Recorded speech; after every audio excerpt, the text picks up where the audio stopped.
네, 그러면 발표를 시작하겠습니다. 발표를 맡은 저는 서울대학교 정치외교학부 그리고 서울대학교 아시아연구소 베트남 센터장을 맡고 있는 김용균입니다. 저희 그 박사과정 명재석 선생님과 함께 이번 국가 리뷰를 준비했습니다. 개요는 뭐 일단 간단하게 말씀드리면 정치 격변이 있었고요. 그 격변의 와중에도 외교 정책의 일관성이 두드러졌고 또 무엇보다 이제 경제가 뭐 깜짝 성장이라고 할 만큼 좋은 성과를 본 한 해였습니다. 그럼 바로 정치 부분 들어가겠습니다.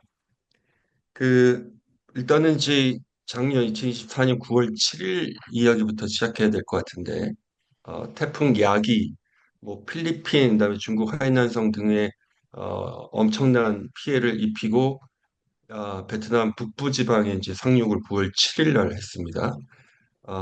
사망자만 330명이 넘는 걸로 알고 있고요.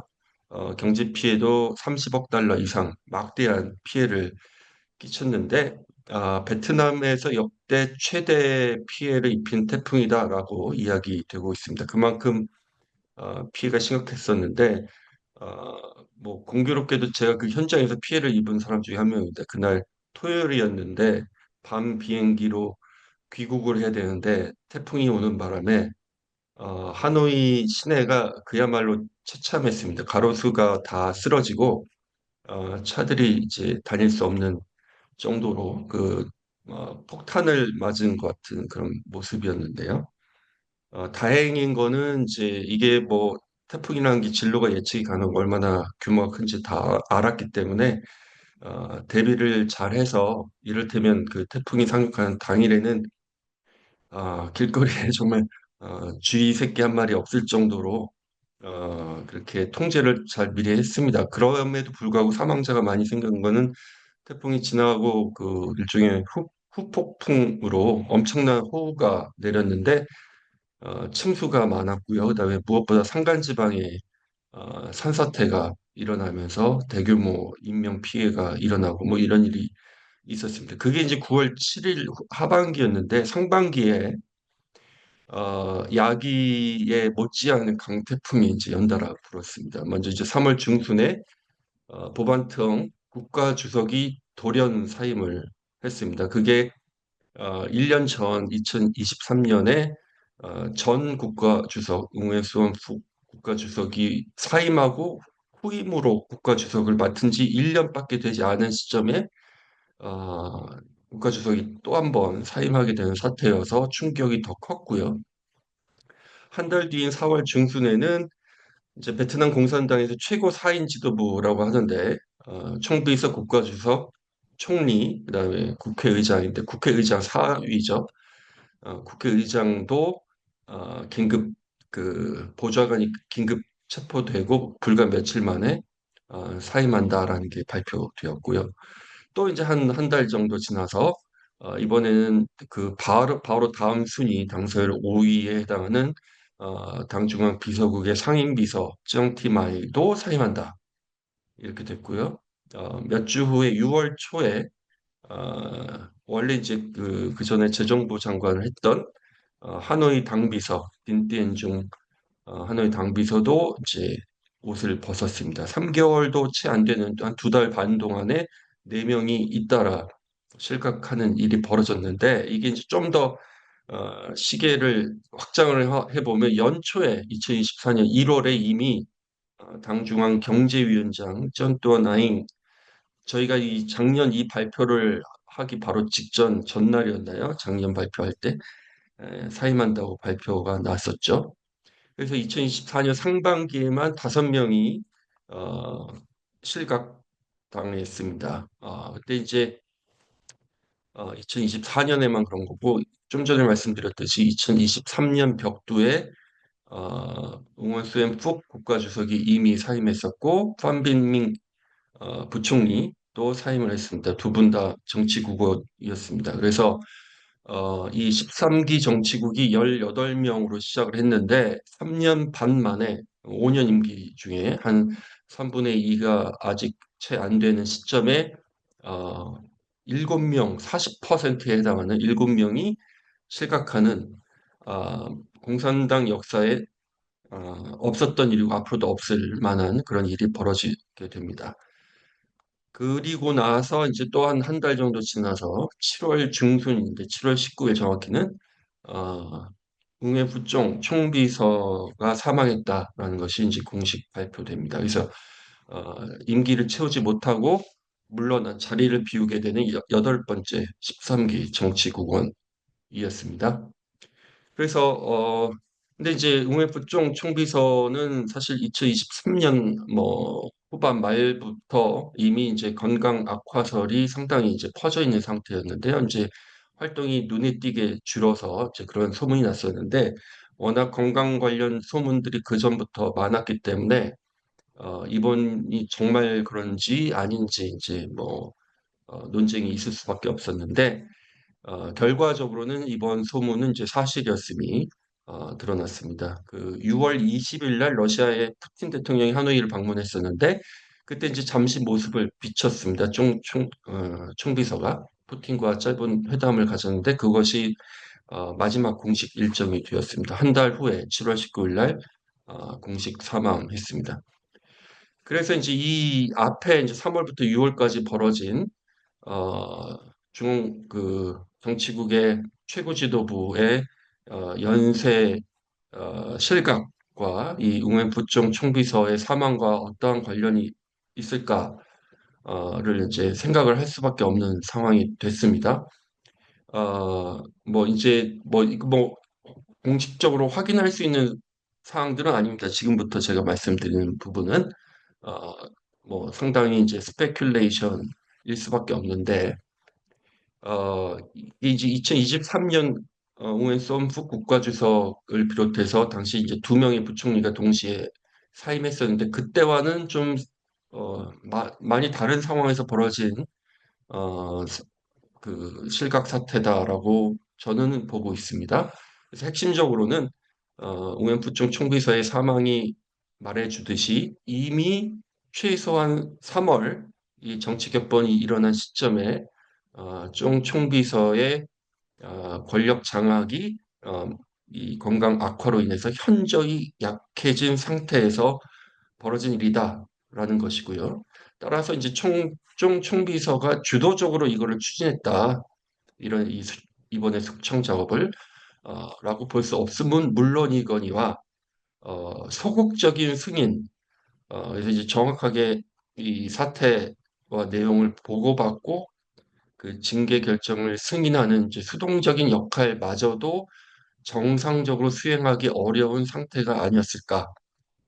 더 심하게 얘기하면 본인의 의사와는 반하는 징계 결정을 막을 수가 없는 무력한 상태에서 진행된 일이라고도 해석하는 것도 가능하다. 한마디로 이번 유례 없는 정치 격변, 핵심적으로는 당서열 2위, 4위, 5위의 사실상의 동시 숙청은 사실상 총비서의 사고 상태 혹은 사실상의 권력 공백 상태에서 벌어진 사태였다라고 이제 보고 있는데 두 가지 근거가 이제 있는데 이렇게 해석을 하는 총비서의 사망이 이제 물론 가장 강력한 근거이지만요. 두 가지는 뭐냐면 첫 번째는 이번에 실각한 보반 트엉 전 국가주석과 그다음에 부엉긴 후에 전 국회의장 이 두 사람은 이제 돌아가신 총비서의 두터운 신임을 받고 있다라고 알려졌고 실제 이제 가장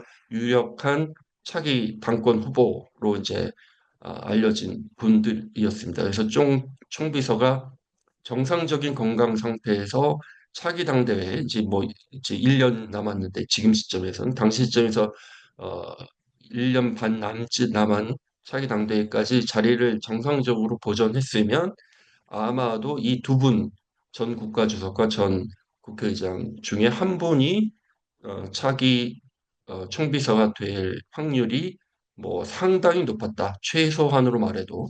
이제 그런 상황에서 게다가 이제 서열 5위인 비서국 상임비서 이제 정티마이 이분마저도 이제 총비서의 아주 그 두터운 신임을 받았던 인물이었기 때문에 이 세 분이 동시에 실각되는 결정을 총비서의 묵인 하에서라도 이루어졌다라고 믿기는 상당히 쉽지 않다. 근데 두 번째는 이 실각이 일어나는 숙청이 일어나는 상황이 좀 이례적이었다라는 건데요. 두 가지 측면에서 이례적이었는데 첫 번째는 이게 당대회를 앞두고 일어난 권력 투쟁이긴 하지만 일, 일상적인 권력 투쟁에 비해서 너무 일찍 일어났다라는 겁니다. 그래서 시점상 왜 이때 일어났어야만 했을까라는 질문을 던지지 않을 수 없다라는 거고요. 또 이전의 숙청 과정과는 달리 사전에 소문이 전혀 나지 않은 상태에서 전격적으로 일어난 숙청 사태였다라는 것이죠. 그래서 실제 이제 보반 트엉 전 국가주석이 3월 중순에 갑자기 사임을 했는데 불과 3, 4일 전까지만 해도 아무런 소문이 없었습니다. 일주일 전에 사임 일주일 전에 큰 뉴스가 난 게 이제 그 빈푹성의 당비서와 인민위원장 두 사람이 어떤 그룹 푹선이라는 그룹으로부터 뇌물을 받은 혐의로 체포되는데 일주일 만에 이제 트럼프 전 국가주석이 사임을 합니다. 그 일주일 동안 동일한 그룹 푹성그룹의 로부터 뇌물을 받았다 이 국가주석이. 근데 그게 이제 10년 전에 전 국가주석이 꽝응하이성 당비서 시절에 있었던 일로 어, 사퇴 압력을 받았다라고 알려지고 실제로 이제 사실상 일주일 만에 이제 사임을 하게 된 거고요. 펑드인 후에 전 국회의장도 이제 비슷합니다. 그래서 4월 15일에 투어난 그룹 사건 수사가 처음으로 이제 언론에 공개되는데 일주일 만에 그 후에 국회의장이 해외 순방 중에 그 측근 보좌관이 이제 전격 체포되고 며칠 후에 이제 중앙위원회에서 국회의장이 사임하는 것으로 결정됐습니다. 그래서 이 두 분의 숙청은 이제 공통점이 사정 당국이 이제 적어도 이렇게 보인다는 거죠. 사정 당국이 미리 목표를 정해놓고 이제 이미 이제 모든 결과가 이제 있고 정보가 손에 있는 상태에서 언제 이것을 터뜨릴 것인지 수사 개시 시점만을 기다리고 있다가 일종의 모종의 기회가 오자 일사천리로 전광석화처럼 움직여서 목표했던 그 대상을 떨어뜨리는 방식이 되었다는 거고요. 그 뭐 찾아온 기회라는 것이 무엇이냐? 그것은 아마도 사망이 임박했다고 여겨질 정도로 위중해진 총비서의 상태였을 것이다. 그리고 이제 이들의 입장에서 이게 놓쳐서는 안 되는 마지막 기회 일기도 했는데 그거는 이 상태대로 이제 총비서가 악화된 건강 때문에 서거를 해버리면 총비서 보궐 후임은 이제 서열 2위인 보관청 전 국가주석에게 돌아가게 될 테고 그러면 이제 차기 당대회 때 후임 구도도 그 상태로 굳어져 버리게 될 공산이 크기 때문에 행동에 나서야만 하는 그런 상황이 되었을 것이다 이렇게 보고 있습니다. 그러면 뭐 하여튼 승자는 누구냐? 이 사태에 그건 이제 태영 전 국가주석이 이제 사임하고 이제 후임 자리를 맡게 된 후임 국가주석이 된 사람, 즉 또올럼 전 공안부 장관입니다. 그리고 이제 7월 19일 그 총비서가 사망한 다음에 어, 새로 그 보궐 후임 총비서로 선출되면서 한 80일 정도 10월 21일 국회가 이제 새로 국가주석을 선출하기 전까지 양직 즉 총비서 국가주석을 겸직을 하게 됩니다. 어쨌든 이제 3월 이 사태가 벌어지기 전까지만 해도 어떻게 보면 서열상 후순위에 머물러 있었던 당시 똘럼 공안부 장관이 당권 경쟁자들을 일거에 한 두 달 반 만에 제압하고 순식간에 이제 서열 1위 자리를 이제 꿰차게 되었습니다. 그리고 이제 현 시점 1년 후에 열릴 것으로 예상되는 차기 당대회에서 똘럼 현 총비서가 차기 총비서로 선출될 것이라는 점에 대해서는 뭐 거의 대부분이 크게 의문을 제시하지 않고 있는 그런 상황입니다. 그럴 정도로 이미 이제 총비서의 권력 장악은 이제 완료형에 가깝다라고 할 수 있는데요. 이제 무엇보다 이제 뭐 벌써 한 8년, 길게 잡으면 한 10년 가까이 부패와의 전쟁, 반부패를 열심히 해왔는데 원래 이제 가장 그 최고의 권력 기관인 베트남에서 공안부가 이 부패와의 전쟁 8년을 하는 과정에 그야말로 무소불위의 조직이 되어버렸고 어, 그 조직의 수장이었던 공안부 장관 똘럼 장관이 이제 본인의 손에 쥐게 된 권력이 이제 엄청나게 막강해졌다는 것을 이번 연쇄 숙청 과정이 이제 여실히 입증을 했고요. 그래서 이제 국가주석을 승계받을 시점, 그 시점을 전후로 해서 똘럼 당시 공안부 장관이 자신이 만약에 이제 공안부 장관직을 내려놓고 국가주석직을 승계하게 되면 후임 공안부 장관이 이 막강한 무소불위 의 공안부 장관이 누가 되느냐가 아주 중요한 문제일 수밖에 없는데 아주 절친이라고 알려져 있죠. 절친 부친 때부터 이렇게 그 관계가 아주 밀접하다라고 알려져 있는 또 이제 같은 그 고향 흥현성의 동양 후배인 공안부 차관 중에 한 분, 르엉땀 꽝 공안부 차관을 후임 공안부 장관에 앉히는 것을 먼저 성공시키고 이제 공식적으로 국가주석직을 이제 승계받았습니다. 그리고 이제 총비서로 이제 나중에 8월에 선출된 후에도 또 다른 공안부 차관이자 역시 흥행성 출신이 응원주의 응옥을 이제 당 사무를 담당한 당중앙 사무국장에 이제 임명을 보직 임명을 하고 그리고 또 다른 또 역시 흥행성 출신의 중앙위원인 웅엔 하이닝을 법무부 장관에 앉힙니다. 근데 이제 공안부 장관 그다음에 그 당 사무국장 그리고 법무부 장관 그리고 물론 총비서 본인 스스로까지 포함해서 이 네 명이 모두 어, 총비서가 위원장, 당연직 위원장을 맡는 일종의 반부패 총사령 탑이라고 할 수 있는 반부패 위원회의 다 중요 직책을 맡고 있는 자리입니다. 그래서 똘럼 총비서가 반부패 위원장 그리고 그 밑에 르엄땅꽝 신임 공안부 장관이 반부패 위원회의 부위원장 그리고 그 응웬주의 응옥 그 사무국장 그리고 응웬 하이닝 법무부장도 마찬가지로 반부패위원회의 11명 위원 중에 한 자리씩 맡게 됩니다. 그래서 이 반부패위원회의 본인과 본인의 측근들로 그 숫자 공석들을 이제 채웠고요.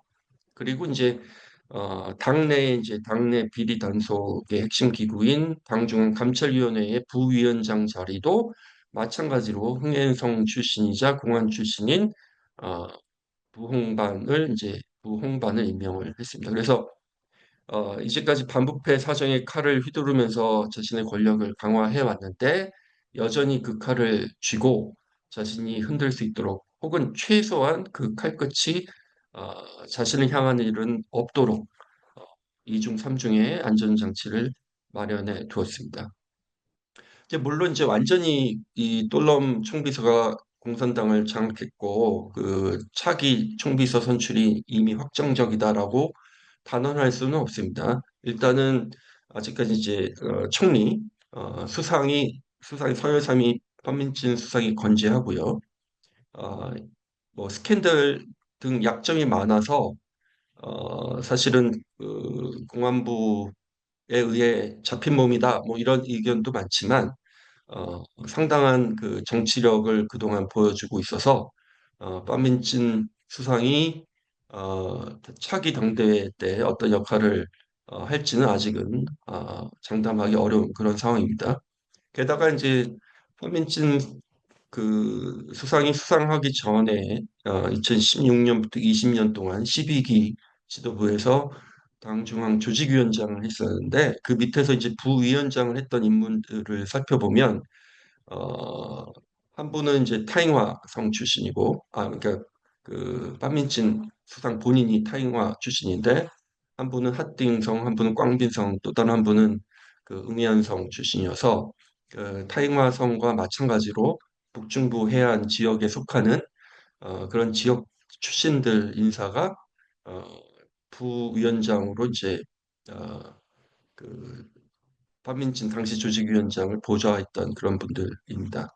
근데 이제 이게 왜 중요하냐면 이제 베트남 정치 맥락에서 그 특히나 이제 최근 12기, 13기 동안 상당히 강력한 그 영향력을 행사해오고 지분을 차지하고 있는 일종의 이제 지역 그 하벌을 이제 이야기한다면 그게 이제 응해안 핫딘 북중부 해안의 이제 두 성 출신입니다. 그래서 지금 현재 180명 정원인 13기 중앙위원 중에 무려 26명이 이 두 성 출신이고요. 정치국이 이제 4명이 추가로 충원돼서 14인으로 현재 구성되어 있는데 어, 그 14인 중에 또 4명이 응해안 그다음에 핫딘 출신이고 게다가 이제 이들이 차지하고 있는 역할이라는 것이 당중앙 내정위원장, 감찰위원장, 조직위원장이어서 이제 중앙당 조직관리 핵심 보직들을 맡고 있고 어, 그래서 이제 그 반부패위원회 좀 전에 말씀드린 돌럼 총비서가 흥행성 출신들로 채운 그 반부패위원회에서 이제 사실 핵심적인 역할들을 하고 있습니다. 왜냐면 이제 그 뭐야 감찰위원장, 조직위원장, 내정위원장들이기 때문에 한 분은 그 부위원장, 상임부위원장이고 다른 두 분은 부위원장 자리에 있어서 반부패위원회에서 제일 중요한 역할들을 맡고 있고요. 그래서 앞으로 이 응양 학대응성 출신과 그다음에 어, 그 찐 수상과의 어떤 연합 전선이 형성이 될 가능성도 배제하기 어렵다. 만약에 그렇게 된다면 또놈 총비서와 공안, 흥행성 이것으로 대표되는 세력과 일종의 이제 세력 균형 이 벌어질 수도 있고 그러면 이제 차기 총비서가 이제 앞으로 1년 안에 결정될 텐데 어떻게 될지 최종 향방을 섣불리 예측하기 어려운 상황이 벌어질 수도 있다라고 이제 생각이 들고요. 그래서 앞으로 이제 뭐 이제 13년 반 정도 총비서 자리를 유지하고 있었던 웅현부총 총비서가 사망한 이후 뭐 한 시대가 이제 막을 내린 건데 그러면 이제 포스트 종 시대의 베트남 정치는 어떤 모습일까? 어, 뭐 혹은 그 다른 질문으로 바꾸면 앞으로 이제 돌럼 총비서가 열어갈 어, 돌럼의 시대는 어떤 모습일까? 이제 이 예상을 좀 해봐야 될 텐데요. 이제 크게 네 가지 시나리오로 이제 생각을 해볼 수 있을 것 같습니다. 이제 두 가지 차원이 있는데 하나는 지금의 추세처럼 돌럼 흥행성 공안으로의 권력 집중이 심화될 것이냐 아니면 견제할 수 있는 어떤 대안 세력이 규합이 돼서 견제와 균형이 어느 정도 작동될 것이냐 그것이 이제 한 차원이고요. 그다음에 어떠한 정책을 내용적으로 추진할 것이냐의 문제가 있는데 핵심적인 거는 우엔프 전 총비서가 이제 추진했던 여러 가지 정책 중에 이제 핵심적으로는 이제 제가 중요하게 여기는 것이 국가 부문 개혁. 저는 이걸 정치 시스템 혁신 사업이라고 부르는데 베트남 공산당이 공식적으로 부른 말은 이제 당 건설 정돈 사업인데요. 이것을 이게 결국 이제 당의 통치 역량을 회복하고 베트남 정치 시스템의 거버넌스를 좀 획기적으로 효율적이고 민주적인 방향으로 개선하겠다 뭐 이런 내용입니다. 근데 이제 이것을 과연 이제 그, 그 이어받아서 지속할 것인지 아니면 이 정도 했으니 됐다 이제는 뭐 됐으니까 그만하자 이런 식으로 그만둘지 뭐 그 어떤 스탠스를 취할 것인지가 이제 중요한 관건이 될 것 같습니다. 그래서 이 두 가지 차원이 어떻게 전개되느냐에 따라 이제 네 가지 어, 시나리오를 볼 수 있는데 가장 이상적이고 바람직한 거 뭐 베트남의 정치 발전으로도 그렇고 중장기 베트남의 경제 발전을 봐도 그렇고 가장 바람직한 경우는 공산당 내 권력의 어떤 파벌 간의 견제와 균형이 작동하는 거, 그리고 정책적으로 이 정치 시스템 혁신 사업을 완성하는 경우, 이게 이제 가장 바람직하고요. 그 다음으로 이제 바람직한 경우가 이제 비록 권력 집중은 한 파벌에게 이제 심화되지만 그렇다 하더라도 이제 그걸 통해서 오히려 총비서가 이제 추구해오던 정치개혁 과제를 완성시켜서 뭐 일종의 이제 소위 말하는 효율적 독재 체제를 구축한다면 그것도 이제 최소한 중기, 단기적 차원에서는 경제 발전에 바람직한 결과일 것이다. 이제 이렇게 봅니다. 반면에 이제 정치 개혁이 내용적으로 정책적 측면에서 정치 개혁이 중단되고 이제 소위 지대 추구 시대로 회귀를 해버리면 이 단기적으로는 뭐 어떻게 될지 잘 모르겠지만 중장기 경제 발전 전망은 밝지 않다라고 보고 있는데요. 이제 그 중에서 어, 그나마 좀 나은 상태, 차악의 상태는 차라리 이제 권력이 집중돼서 이제 하나의 권력 집중이 있고 그래서 하나의 수직적 위계를 이룬 그 집단이 단일 채널을 통해서 지대축으로 하는 것이 차라리 덜 비효율을 낳을 것이다. 그것이 지대축으를 하되 여러 권력 집단이 서로 경쟁적으로 각자 협소한 이익을 추구하는 방식의 지대 추구보다는 상대적으로 나을 것이다라고 이제 보고 있습니다. 다음으로 이제 외교로 넘어가겠습니다. 뭐 외교는 앞서 말씀드린 대로 일관성, 연속성이 이제 두드러졌는데요. 예, 2023년 얘기부터 죄송하지만 지금 시간을 25분 다 쓰셔서 그런가요? 예, 빨리 그러면 5분 외교는 내로 넘기고 끝내주시면 좋겠습니다. 죄송합니다만 경제를 잠깐 그러면 간단하게 그러면 경제는 또 중요하기 때문에 예. 경제 말씀해 주시죠. 우리 윤재석 선생님께서.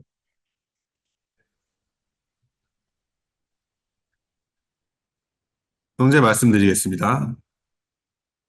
정치 격변에도 불구하고 베트남이 대외 개방성이나 경제 외교 관계, 경제 개혁 기조 같은 걸 유지를 했기 때문에 2024년에 수출과 투자가 굉장히 좋았습니다. 그래서 그 기회를 잡아서 성장을 할 수 있었고요.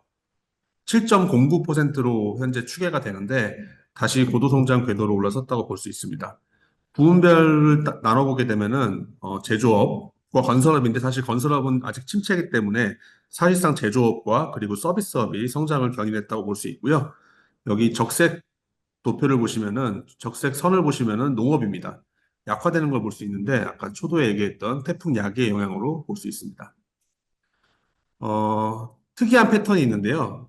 베트남은 사실 분기별로 성장률을 나눠보게 되면은 4분기로 올라갈수록 뒤로 갈수록 성장률이 올라갑니다. 왜냐하면 이제 12월, 1월 달에 연말에 서구 선진국의 제조품 수요가 몰려 있고 베트남 당국도 공공투자를 급하게 집행을 하는 경향이 있기 때문입니다. 근데 항상 연간 경제 성장률과 4분기 경제 성장률이 항상 같이 가는 건 아니고요. 올해처럼 같이 갔던 때가 2018년 딱 한 번 있었습니다. 그때랑 지금이랑 공통점이 뭐냐면은 트럼프 요인입니다. 2018년에 트럼프가 관세 인상을 예고한 다음에 6월 한 1년 정도 준비하는 기간이 있었거든요. 그래서 관세가 올라갈 거라는 걸 시장 행위자들이 인식을 하면서 관세가 올라가기 전에 제조품을 빨리 받자 선행 주문을 크게 냅니다. 2018년에 그런 일이 있었고요. 올해도 아마 6월부터 트럼프의 당선이 유력해지면서 그런 선행 주문에 효과가 있었다는 얘기가 있습니다. 어떤 경제학자는 베트남 수출의 40% 정도를 견인을 했다. 올해 실적에 그 정도로 추계를 하고 있고요. 그리고 또 독특한 추세 중에 하나가 2018년과 2024년이 각각의 서구 선진국에서 베트남 제조품에 대한 수요가 크게 올랐던 때인데 그 두 시기를 비교해 보면은 제조품의 구성이 크게 다릅니다. 과거에는 섬유, 의류, 신발 같은 게 굉장히 포션이 컸는데 올해 2024년 걸 보시게 되면은 이 두 가지 부분이 내려가고 전자제품 그리고 자본재 부분 부가가치가 훨씬 높은 부분이 위로 올라왔습니다. 그러니까 그 6년 사이는 사실 사람들이 흔히 얘기하기로 베트남이 공안 정권에 있었다고 얘기를 하는데 공안 정권이라 경제가 안 좋을 수밖에 없다고 얘기를 하지만 실제로는 제조업 고도화까지 어느 정도 이뤄낸 것이죠.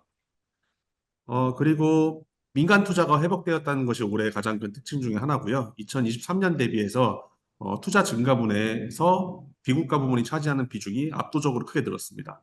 해외 직접 투자 같은 경우는 올해 등록액은 소폭 감소했는데 집행액은 사상 최고액을 기록을 했고요. 싱가포르이 특히 많이 늘었는데 아마도 2025년에 예정된 CSP 관계 격상을 대비한 것으로 보입니다.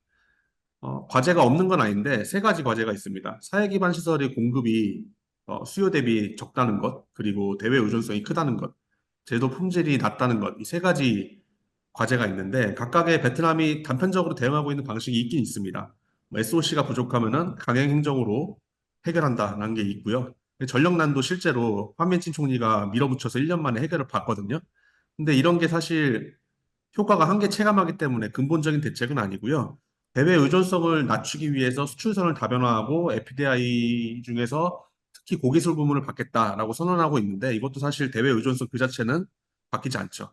근데 결국 핵심은 제도 품질을 높이는 건데 이제는 반부패 공장이 워낙 강하게 진행되다 보니까 기름칠마저 안 되는 상황이란 말입니다.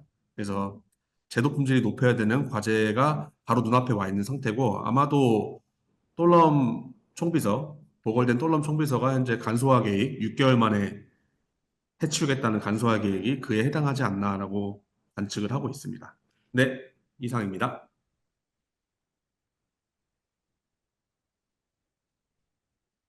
네, 감사합니다. 그럼 뭐 결론적으로 말씀해 주실 거는 없고요. 어떻게 토론 먼저 하고 나서 또 기회를 드리겠습니다. 그러면 어, 당국대학에 계시는 백용훈 교수께서 10분 이내로 토론해 주시기 바랍니다. 네, 안녕하세요. 백용훈입니다. 발표 준비해 주신 내용 잘 들었습니다. 그 베트남의 그 제가 받은 원고에서는 그 외교랑 외교 부분까지 이게 같이 설명이 돼 있었는데 아마 정치 쪽에 워낙 2024년에 큰 사건들이 많았어서 이제 그 부분에 많이 집중을 해서 그 저자 두 분의 관점에서 충분하게 설명을 잘 해주신 것 같습니다. 그 발표문을 읽으면서 이제 발견했던 점은 우선 그 발표하시는 중에 말씀하시기도 했지만 그러니까 참고문헌 인용 표기 이 부분이 사실 좀 저도 생각이 많이 들었는데요. 그러니까 그, 그 경제 성장 율의 목표치에 대한 예상 뭐 이런 부분이랑 그다음에 권력 공백 상황에서 발생한 당 서열의 그 실각에 대해서 상세히 설명하는 부분에서 뭐 뇌물을 받아서 사퇴 압력을 받고 이제 이런 부분에 대해서는 그 뭐 기사나 이런 것들로 관련 자료를 찾을 수 있을 거기 때문에 이런 부분에 대해서는 그래도 논문 저널에 들어가는 것이라 예, 그 참고 문헌 출처를 좀 밝히는 것이 좋겠다라는 생각이 들었고요.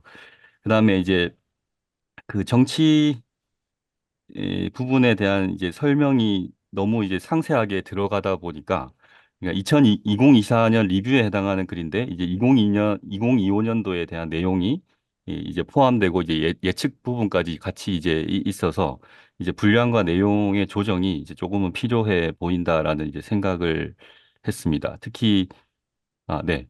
그다음에 이제 외교 부분에서 보면 그 3월에 그 호주, 10월에 프랑스와 이제 CSP 격상에 합의했다는 내용이 있는데 11월 달에 이제 말레이시아와의 이제 격상에 합의한 부분 이게 빠져 있는 것 같고 그다음에 이제 CSP 이외에도 이제 뭐 아랍에미리트나 그다음에 그 아랍에미리트랑 포괄적 동반자 관계, 그다음에 브라질과는 이제 전략적 동반자 관계 이런 부분을 수립해서 뭐 농업이나 에너지나 이제 이런 부분의 협력의 기회가 확대된다. 이런 부분도 2024년도에 진행된 외교 부분에서 언급할 수 있는 부분인 것 같습니다. 그다음에 이제 경제 부분에서 보면 그 표와 그래프가 모두 참고문은 이제 뒤쪽에 이제 배치가 되어 있는데 이제 동남아시아 연구는 이제 글 본문 중간에 이제 배치를 하고 그다음에 이제 그래프 자료에 대한 이제 출처가 또 이게 나타나 있지가 않아서 그 그래프랑 표 밑에 그 그래프 바로 밑에 출처로 이제 제시해야 되는 부분 이제 그게 좀 빠져 있는 것 같아서 추가가 필요할 것 같습니다.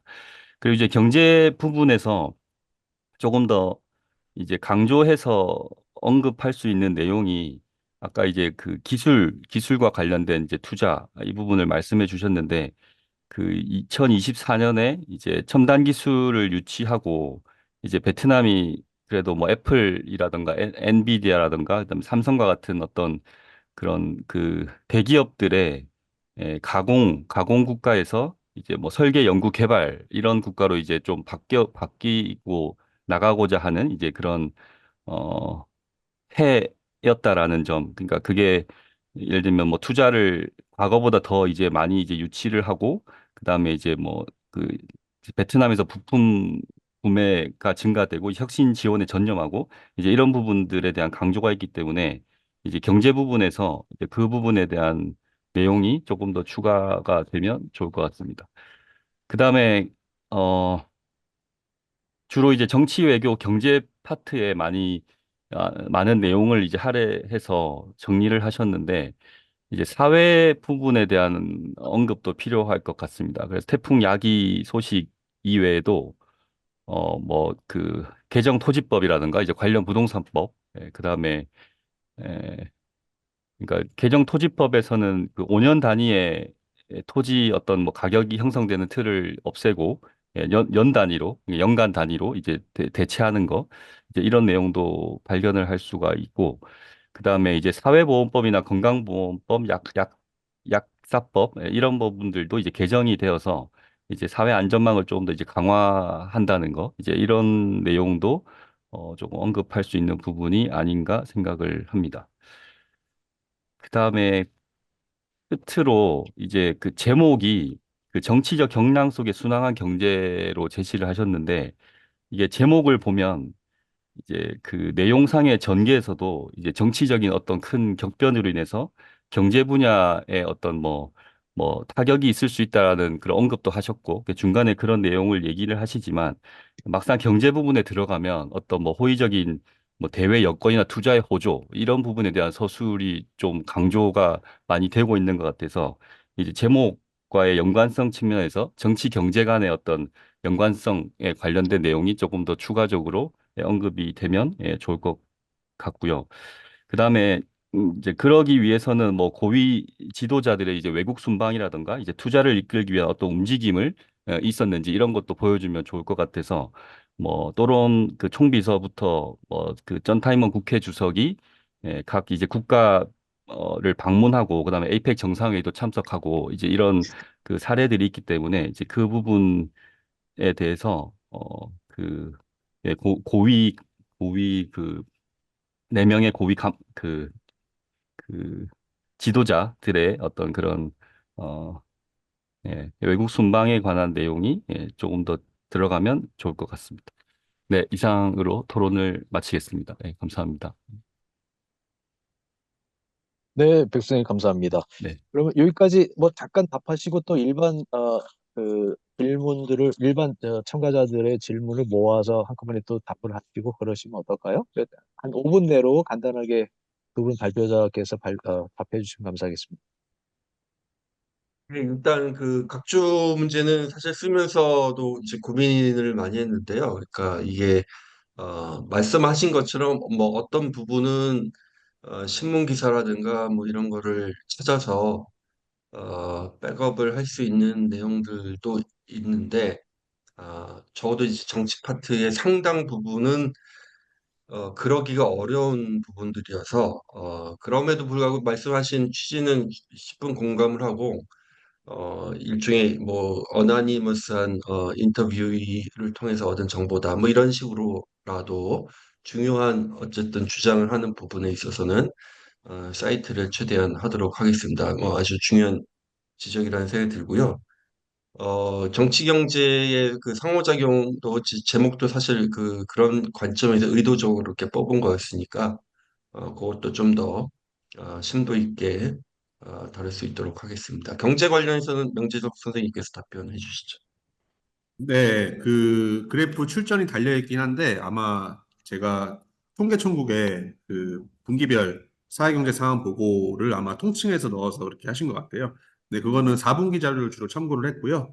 1월 6일 날 발표가 됐는데 그거에 대해서는 다시 명확하게 출전을 바로잡도록 하겠습니다. 그리고 기술투자 같은 경우는 어, 이제 그 반도체 부분이 들어오는 것도 저희가 관심 있게는 선생님과 제가 보고 있기는 한데 사실 뭐가 됐다 하는 거는 딱히 큰 게 없어가지고요. 팍스콘 정도가 들어와 있고 엔비디아가 투자를 결정했다, 설계 부분 정도를 들이는 걸 결정했다 정도가 아마 최신 자료인 걸로 알고 있고 이제 저희 같은 경우는 고정 자본이 늘어나는 걸 더 보고 싶은데 사실 그런 거는 보기가 어려워서 이번에는 제조품 구성 다변화, 특히 고부가 가치 부분으로 다변화되는 걸로 대체를 했고요. 좀 더 물론 이거는 제가 출전까지 달아서 넣을 수 있는 내용이기 때문에 제가 그 아래 부분에 더 추가하도록 하겠습니다. 그리고 사법법, 건보법, 약사법과 관련된 안전망, 토지법, 그리고 부동산법 중요한 지적을 해주셨는데 저희가 사회문화 부분은 시간이 쫓기다 보니까 좀 작성을 좀 못했습니다. 그래서 만약 결론 부분에 추가할 수 있으면은 저희가 좀 손질해서 추가를 하도록 하겠습니다. 그리고 국빈 방문도 저희가 리스트는 잡아놨는데 중요한 것만 넣었고요. 그리고 명백하게 저희가 누락한 거는 말레이시아는 누락을 한 것 같습니다. 그거는 제가 바로잡아 넣도록 하겠습니다. 이상입니다. 네, 감사드립니다. 네, 감사합니다. 그 또롬 총비서가 또 유엔 가서 연설도 하고 뭐 그랬지. 그것도 물론 이제 포함시켰을 거라고 생각합니다. 그래서 아마 그 아마 통일 이후에 처음 미국을 방문한 총비서가 우엔프 종이었죠. 그리고 두 번째 또롬이 간 것 같은데 그뭐 이번에는 국빈 방문은 아니었고 유엔 총회 참석자 간 겸해서 그 미국 대통령을 만났었던 것 같아요. 뭐, 근데 뭐 그런 어떤 연유로든지 그 베트남 공산당 총비서가 미국을 방문했다라고 하는 거는 뭐 상당히 중요한 사건이었다고 생각이 듭니다.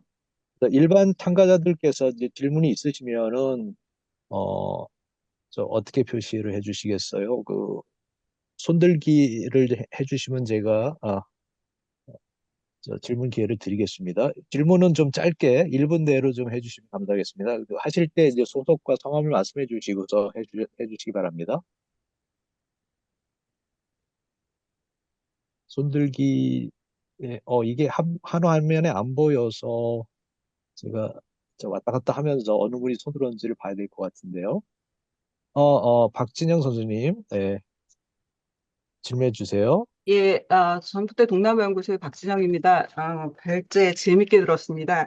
그, 궁금한 게 국가개혁 부분에 네 가지 시나리오를 앞으로 이제 말씀을 해주셨는데, 그, 또롬 총비서의 성향이나 그들이 지금 지도부를 구성하고 있는 그 비율을 볼 때 이 네 가지 시나리오 중에 물론 다 예측이 있고 뭐 이제 어디로 갈지는 모르겠지만 어떤 것이 가장 저 베트남 연구하시는 선생님으로서 어떤 부분이 가장 가능성 있어 보이는가를 한번 추측을 해주실 수 있을까요? 추정을 해주실 수 있을까요?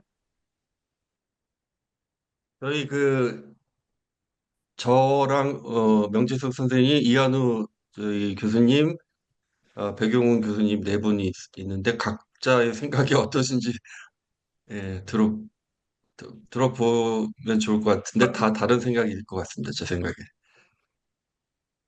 저희 이한우 선생님 선생님 먼저 먼저. 네? 선생님 먼저. 그분 발표자 선생님 먼저 의견이 있으시면. 어, 저는 25%의 확률로 네 가지가 거의 비슷하다고 생각합니다. 가능성 측면에서. 그러십니까? 예, 예. 저는 뭐, 어쨌든 지대 추구 행위가 더 만연할 거다라는 생각이 좀 들고요. 지대 추구 행위가 굉장히 만연했던 시기는 우엔턴 중 총리 시기였었죠. 그게 대충 잡아서 2010년대 중반까지 가지요. 그래서 우엔턴 중 총리 두 임기를 하는 동안에 가장 그 지대 추구 행위가 심했었는데, 그런 시기로 다시 좀 돌아가지 않을까 하는 생각이 좀 들기도 하고요.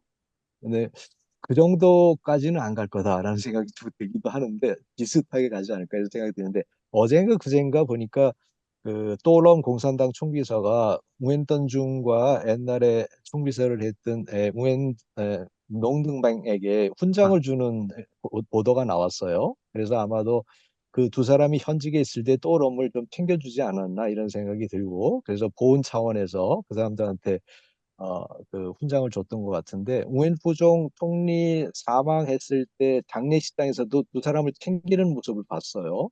그 또러미 챙기더라고요, 두 사람을. 그런 걸 보면은 어, 어, 그때 시기에 상당히 은혜를 입지 않았나는 생각이 들고 뭐 윈스턴 중 정도까지는 아니더라도 뭐 조금 방정한 지대 추구와 질서 있는 지대 추구의 중간 정도 이런 정도는 가지 않을까 이런 생각이 듭니다. 백사님 어떤 의견 있으세요? 저는 짧게 예. 2번과 3번 으로 네, 생각이 듭니다. 그럼 뭐 이제 정리해서 김경수 선생님과 영수님 말씀 좀 해주세요. 김경수 선생님 25%씩 보셨고 영수 선생님 어떠세요? 아, 저요. 네. 네. 저 같은 경우는 이번 글을 준비하면서 최종 원고엔 들어가지 않았는데, 그, 솔롬 개인 신상에 대한 조사도 저희가 할 수 있는 만큼은 했었거든요. 근데, 네. 사이테이션을 달 수가 없기 때문에 넣지는 않았습니다. 그래서 그 자료로만 미루어 보면은 사실 프로파일이 쪽하고는 굉장히 달라요. 그 가족 중에 큰 기업, 그것도, 솔롬이 크게 상승하던 시기에 급속하게 성장한 기업을 하는 사람이 있고요, 가족 중에. 그리고 외국인과 결혼한 가족도 있고요. 그래서 그런 걸로 미뤄보면은 사실 쫑과는 굉장히 스타일이 다를 것 같고, 외국에서는 애둘러서 실용주의자라고 표현을 하는데 사실 그 실용주의자라는 표현이 중한테도 붙었던 표현이거든요. 그래서 저도 3번과 4번 사이지 않을까 싶습니다, 사실은. 네. 예, 어쨌든 그럼 뭐 최상의 시나리오로 가는 것 같지는 않다라는 게 예, 조금 지배적인 의견인 것 같습니다. 감사합니다. 예, 조금 좀 앞으로의 미래가 좀 긍정적으로 보이지는 않네요. 아무래도 공안부 장관 출신이다 보니까 조금 그렇게 높은 점수를 주는 것 같지는 않습니다. 근데 아마 보셨겠지만 최근에 그 베트남 정부와 공산당의 그 조직 개편 작업을 하고 있죠. 지금 이제 명성생이 쓰신 거에는 이제 간소화라고 하는 표현으로 썼는데 그, 그 전부 다 줄이는 거죠. 그 부처도 다 통합해가지고 줄이고 공산당 조직도 줄이고 하는데 그게 근데 얼마나 효율을 보여줄지 이제 이게 조금 관건일 것 같은데 뭐 조금 한번 두고 봐야 될 것 같습니다. 그다음에 저 올리신 걸 좀 내려주시고 다른 분들도 없으신가요? 그리고 제가 질문 하나 생각났는데 싱가포르 투자가 최근에 와서 굉장히 많이 늘고 있어요. 그래서 그거의 원인이 무엇인가 이런 궁금증이 들었는데 다른 선생님들 질문이 있으면 한꺼번에 받아서 답을 하는 걸로 하면 좋을 것 같습니다. 그럼 기다리는 동안에 답해 주시면 감사하겠습니다. 네, 싱가포르 투자 같은 경우는 저희가 조사한 바에 따르면은 2025년이죠, 올해 CSP 격상이 확실시되기 때문에 사실상 그 실무 작업은 다 끝났다고 하더라고요. 그래서 아마 그때 CSP 격상되자마자 바로 지출할 수 있게, 투자를 집행할 수 있게 준비하는 차원에서 많이 크게 늘었다고 그렇게 관측을 하더라고요, 대부분. 제 의견은 아니고요. 제가 조사했던 자료에서 그렇게 얘기를 하고 있습니다. 아마 재작년에도 싱가포르가 1등 하지 않았어요? 그러니까 1년 단위 기준으로 투자를 볼 때 그랬던 것 같은 정확히 확인해 봐야 되는데 아마 최근에 와서 네, 싱가포르 투자가 많이 늘었어요. 그러니까 CSP는 그 양자 관계에서 최고 단계인 그 포괄적 동반자 관계를 말씀하시는 거죠? 맞습니다. 예. 포괄적 전략적 동반자 관계, 그죠? 네. 네네. 네, 감사합니다. 네, 지금 질문 하나 들어왔는데 한번 보겠습니다. 외교 분야의 핵심적 말씀을 좀 해주셨으면 좋겠다는 말씀입니다. 외교 분야 설명을 못 들었는데 핵심적인 부분만 좀 말씀해 주십시오. 핵심적인 거는 이제 외교 정책의 일관성이 두드러졌는데 지금까지 해왔던 거 잘 해왔고 근데 이제 한 가지 눈에 그나마 그래도 띄는 변화라고 한다면 외교부 장관을 이제 상임 부총리 총리, 네, 부총리로 그렇죠. 이제 격상시키고 더 중요하게는 외교부 간부들, 고위급 간부들과의 회의에서 이제 똘럼 총비서가 앞으로 외교 사안도 국방과 안보 와 이제 동급의 이제 위상을 갖는 중요하고 일상적인 업무로에서 업무의 지위를 갖게 한다라고 이제 이야기했고 이제 그 내용이 중앙위원회에서 이제 결의가 되어서 차기 당대회를 준비하는 정치 보고서 초안에 담겼다. 그 내용이 이제 중요한 내용이 되겠습니다. 네네, 감사합니다. 다른 분들 또 질문, 또 한 분 하셨어요. 서정인 대사님, 트럼프 2기가 대미 흑자국 관세부가 예상되는데, 그러니까 베트남이 미국에 대해서 흑자를 많이 내고 있죠. 그래서 관세 부과를 받을 것 같은데, 어, 실제 트럼프가 부과할지, 대중 경제 우군으로 베트남을 배려할지, 뭐 어떻게 전망을 하시는가 하는 겁니다. 예, 트럼프를 전망하는 거는 뭐 다 이제 누구에게나 어려운 일인데요. 일단은 이제 질문하신 그것대로 그 긍정 부정 요인이 다 있는 것 같습니다. 일단은 부정 요인으로 치면 사실 CSP 두 단계 격상을 이루어내면서 베트남이 그 비시장 경제 지위에서 이제 바꿔달라고 요청을 해서 새로 검토를 했는데 그 결정이 이제 여전히 비시장 경제 지위로 유지를 하겠다라고 미 상무부가 작년 여름에 이제 결과를 내놨습니다. 그래서 이런 것들로 보면 적어도 미국 행정부 내에 어, 그 대외 교역과 관련돼서 이제 그 국내 자국 보호를 주요 그 내용으로 하고 있는 부처들, 상공부라든가 무역대표부라든가 이런 쪽 관점은 아직도 되게 부정적인 시각을 보고 있고 그래서 이렇게 보복 관세라든가 특히 이제 비시장 경제가 있기 때문에 덤핑이나 이런 상계 관세 이런 걸 징벌적으로 때릴 수가 있는 거죠. 이제 이런 위험 요인들이 있고 이게 이제 트럼프 행정부에서는 더 두드러질 위험 요인이다라고 이제 볼 수가 있을 것 같습니다. 일단 한 가지. 그러나 이제 또 트럼프가 아, 그 상당히 또 제가 보는 이번 트럼프 2기는 또 1기 때와는 또 좀 결이 좀 다른 것 같습니다. 정책적 그 방향성은 이제 비슷한데 훨씬 더 일단 우리가 이제 예측이 어느 정도 가능하고 큰 방향에 관련해서 그다음에 진용도 딱 자기의 그 측근들, 자기의 그 생각과 일치하는 장관들, 부처들 이렇게 다 그 진용을 짜놔서 어, 훨씬 더 뭐랄까요? 용의주도하게 의제를 밀고 나가지 않을까. 그러려면 베트남과 같은 전략적 요충 국가에 대해서 상당히 이제 전략적인 태도로 나설 수도 있겠다. 이제 그게 이제 두 번째 말한 질문에서 말씀하신 우군으로 이제 베트남을 배려할 가능성도 이제 충분히 있는 것 같고요. 뭐 어떻게 갈지는 뭐 솔직히 잘 모르겠습니다. 예. 뭐 다른 분들은 또 더 이상 질문이 없으신 것 같아요. 예. 그러면 베트남 그 국가 리뷰에 대한 발표와 토론은 이것으로 마치도록 하겠습니다. 두 분 발표해 주신 선생님들 감사드립니다. 토론해 주신 백선생님 감사합니다. 감사합니다.